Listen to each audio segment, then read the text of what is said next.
Nigeria imemuita kaimu balozi wa Afrika Kusini kufuatia mlolongo wa mashambulizi ya hivi karibuni dhidi ya raia wa kigeni nchini humo. Nigeria imesema itawasilisha rasmi wasiwasi wake mkubwa katika mvutano utakaofanyika Jumatatu kuhusu matukio hayo, ikionya kuwa yanaweza kuathiri uhusiano uliopo kati ya nchi hizo mbili, kulingana na taarifa za Wizara ya Mambo ya Nje. Mkutano huo ukizingatia maandamano ya hivi karibuni yaliyofanywa na makundi yanayopinga wahamiaji pamoja na matukio yaliyothibitishwa na unyanyasaji dhidi ya raia Nigeria na mashambulizi dhidi ya biashara zao.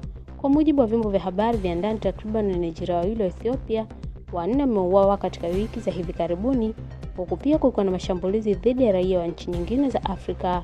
Kama nchi iliyoendelea zaidi kiviwanda barani Afrika, Afrika Kusini kwa muda mrefu imekuwa kivutio cha watu kutoka mataifa mengine bara hilo wanaotafuta ajira.